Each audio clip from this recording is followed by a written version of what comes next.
Many cars have been successful at achieving victory at the legendary 24 Hours of Le Mans. Some of these cars include the Porsche 956, the Ford GT40, the Audi R8, the Toyota TS050, and so on.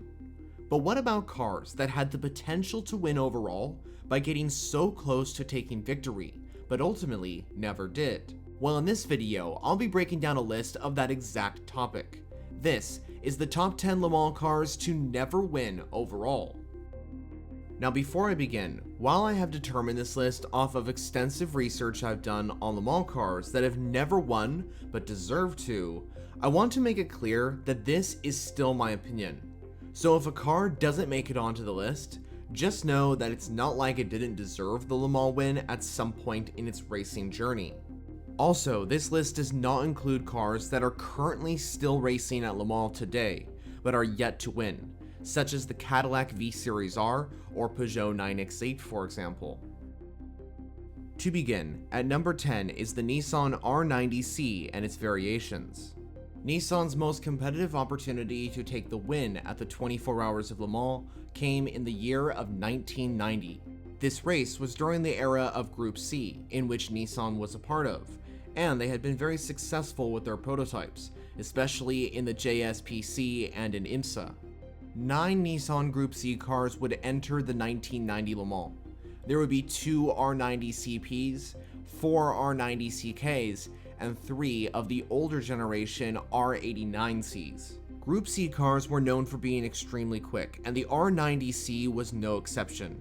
In qualifying for the 1990 Le Mans, Mark Blundell would qualify on pole 6 seconds ahead of the nearest car that wasn't a Nissan. In fact, on that pole lap, his R90CK reached a top speed of 238 miles per hour down the Mulsanne Straight. To this day, that record still remains the highest top speed ever established on the Mulsanne Straight after the chicanes were introduced. However, despite the incredible pace of the R90C variants, top speed won't win you the 24 Hours of Le Mans, and unfortunately Nissan failed to win the iconic endurance race in 1990. During the race, 2 Nissan Group C cars didn't start the event, and the number 24 pole-sitting car encountered a crash with a Toyota early on. Later on during the race, other R90C variants encountered reliability issues. So while the R90C variants definitely had the pace for the win, victory at Le Mans in 1990 wasn't meant to be. Number 9, Aston Martin DB3S. Finally, victory was obtained by the British brand in 1959 with a car called the DBR1. But beforehand, Aston Martin tried for years and got so close to winning the iconic endurance race with a car known as the DB3S. The DB3S would make its Le Mans debut in 1953, but for that race and the following one in 54, the cars wouldn't finish. However, the achievements from this car while participating at Le Mans came in the form of 3 second-place finishes overall in 1955, 1956, and 1958. The closest that the DB3S got to winning the 24 Hours of Le Mans was in 1956, when the car from Aston Martin finished just 1 lap behind the race-winning Jaguar D-Type. It's also worth mentioning that when this car achieved second in 1958, it would actually be a privateer entry, and it would go on to endure past the new DBR1s, which would end up retiring. Number 8, Ferrari 312 PB. This was one of the very few Ferraris to not win Le Mans, but it got very close in doing so. Fitted with a 3.0-liter flat 12 engine which would produce a beautiful noise, the Ferrari 312 PB contested at Le Mans during the early 1970s. The 312 PB was a competitive race car, but it was overshadowed at Le Mans by the success of the Matra Simca MS670, which won Le Mans from 1972 till 1974. The 312 PB would pretty much win every race during the 1972 WSC, including the title, but it wouldn't make an appearance at Le Mans until 1973. In the race, Ferrari and Matra would battle for overall supremacy, but ultimately it would be Matra that would take their 2nd consecutive victory at Le Mans. In terms of the results for the Italian marque, the number 17 Ferrari would retire early on, while the number 15 Ferrari would retire in just the final hour. However, the number 16 Ferrari would survive to finish in 2nd place, and just 6 laps behind the winning Matra entry. Number 7. Porsche 911 GT1. Now, just to clarify, I'm not talking about the car that won at Le Mans in 1998, which was called the 911 GT1.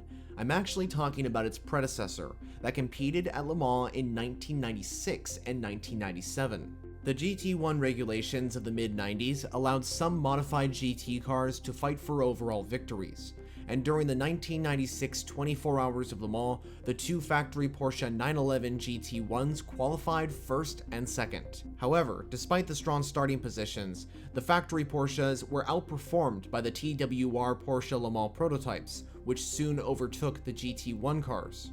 Throughout the race in 1996, the 2 911 GT1s were consistent on pace and reliability, but were ultimately beaten to the win by the number 7 Yost Run Le Mans prototype by just 1 lap.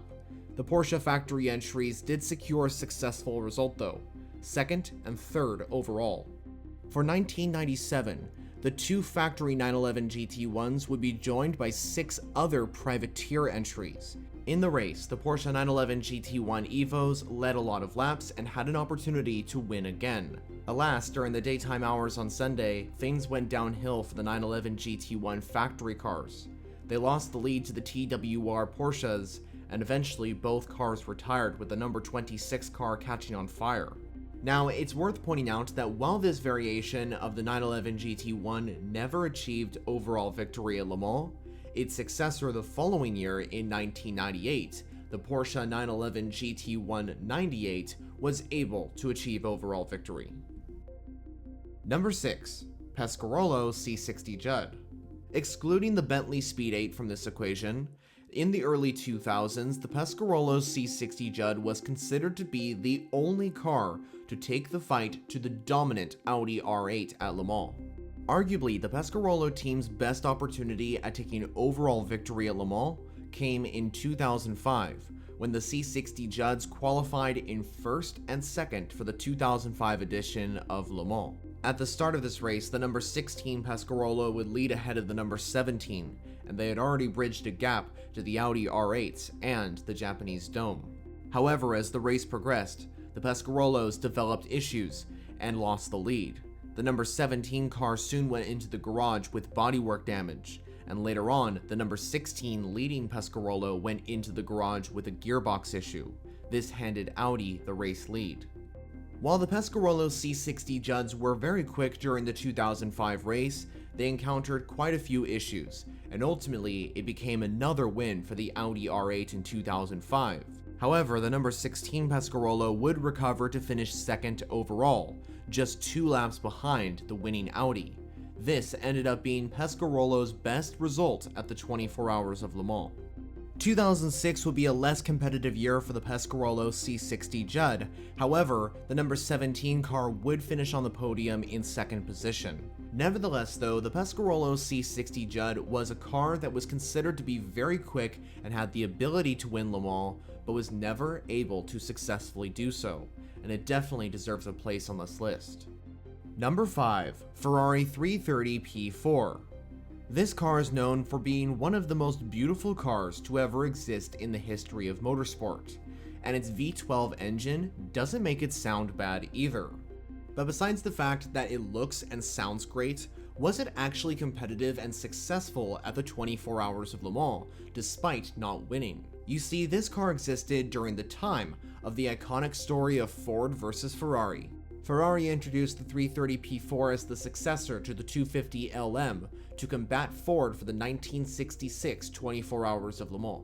The 330 P4 was quite competitive across the 66 event, and was battling for the race lead with the Ford GT40. Ultimately, the result of the 330 P4 would get overlooked because Ford would take the historic victory and beat Ferrari at Le Mans.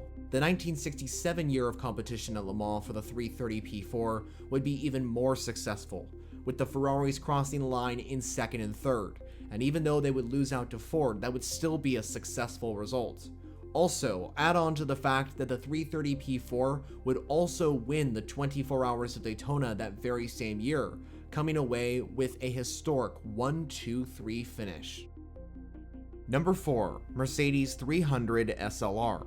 Unlike other cars on this list, the The 300 SLR is the only entry to not finish a Le Mans event, and that's simply because of the horrific accident in 1955. The 300 SLR was introduced in 1955 to contest in the World Sports Car Championship of that very same year. The 300 SLR had a unique design and was known for being incredibly quick. In fact, at the time it was one of the fastest cars in the entire world. During its journey in motorsport, the 300 SLR won every race it competed at, except one, which was that fateful 24 Hours of Le Mans. It was an extremely dominant race car. In fact, British racing driver Stirling Moss said that this car was, and I quote, the greatest sports racing car ever built. However, after the horrific crash at Le Mans in 1955, which caused many fatalities, Mercedes pulled the plug on the 300 SLR and their journey in motorsports entirely. Although despite this short journey for the 300 SLR, it is still considered to be one of the greatest racing cars to never win the 24 Hours of Le Mans. Number 3. Porsche 908. Porsche is the most successful manufacturer at the 24 Hours of Le Mans, with 19 wins currently achieved. This means that not many of the German brand's cars have not taken overall victory here, but in fact there are a few that haven't, and one of those is the Porsche 908.